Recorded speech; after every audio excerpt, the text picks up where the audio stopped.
So which means to say that we have that one in volts, right? Then we're going to have that one for silver itself is plus 0.80 volts. So if we're going to add the two, we are actually going to get 0 plus 2.37 volts plus 0.80 volts. So we are also going to get the same answer, which is plus 3.17 volts. Right? So these are the two answers. We can get that particular answer in different ways. Let's look on the next question, which is question 10.4. State two standard conditions that John must adhere to during the experiment to ensure that the measured potential difference is the same as the calculated potential difference. Right? We understand that we have three standard conditions which we normally use, but we are only going to use two in this case because we are dealing with aqueous solutions, right? We don't involve gases, so the issue of pressure is out on this one. So if you are going to give your answer as a pressure of 1.3 kilopascals or 1 atmosphere, that answer will be wrong. Why? Because pressure only deals with gases, but here we're only having aqueous solutions and solids. So we are going to look on number one. We are going to look at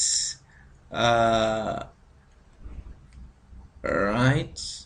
So if we're going to look on our question 10.4, what we are going to have there is that we need a temperature of 25 degrees Celsius, or if we measure it in kelvins, 298 kelvins, and the concentration of our solutions is supposed to be 1 mole per cubic decimeter. So these are the standard conditions which are supposed to be met in order for us to get standard results, right? If we go to question 10.5, write down the cell notation or a simple Lick notation for the galvanic cell in option A. As you can see here, we have our nickel itself is supposed to be converted to the nickel 2+. So we are going to compare. First of all, we can actually compare our electrode potentials.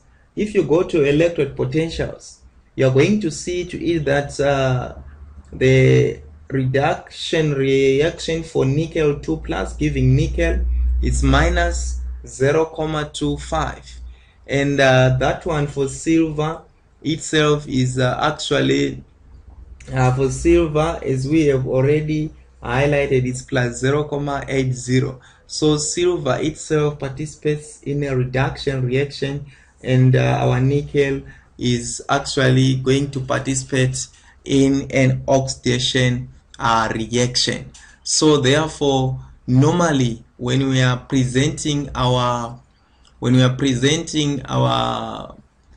cell notations, we normally start with the oxidation reaction. So the oxidation reaction will be on the left hand side, and the reduction reaction will be on the right hand side.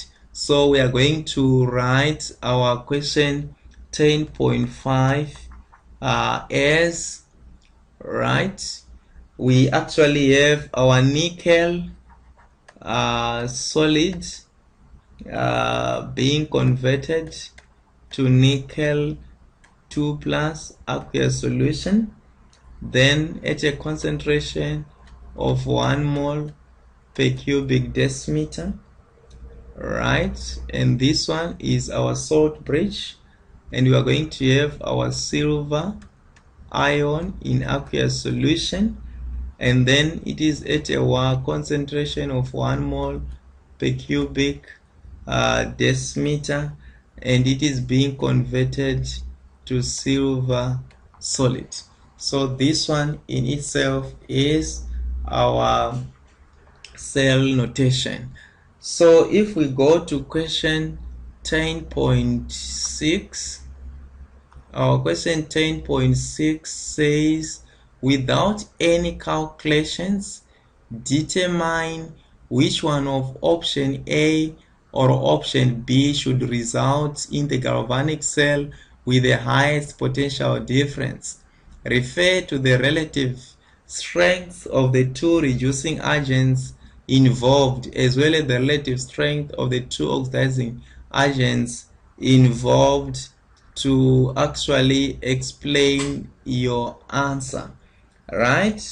So if we are going to actually refer to these particular options, we understand that the reaction leading to the highest EMF or PD will be between the strongest reducing agent, and the strongest reducing agent which we have here is magnesium, and the strongest oxidizing agent which is our silver ion, right? So that is what we have there. Without any calculations, we have actually seen to that because from our our equation there, we're having the electrode cell. The electrode potential of the cell is equal to the electrode potential of our cathode minus the electrode potential of our anode. Remember, we are saying that a reducing agent is the one which is being involved in an oxidation reaction. So in this case, our magnesium itself participates in an oxidation reaction readily than nickel, right? As a result, we see to that magnesium itself is a stronger reducing agent than nickel. So it has the highest electrode potential at our cathode, because it is going to be so our strongest reducing agent which we have is actually magnesium, that is which we have at the anode there. Then our oxidizing agent itself, that one is for silver ion. So an oxidizing agent itself, it participates readily in a reduction reaction. So we have our silver ion there as our reducing agent. So what we are saying is our oxidizing agent, sorry. So we are saying that the reaction leading to the highest EMF or PD will be between the strongest reducing agent and the strongest oxidizing agent. So at the end of the day, that is our answer to question 10.6. So with this, stay tuned for the next chapter, because we are done with our examination type questions in our batteries. So I hope and understand that these examination type questions are really helping you in the practice of some of these particular questions which we are doing. So right now, stay tuned for the next topic, which we call rates of chemical reactions. So we're going to look on rates of reactions, right? So thank you very much for your listening.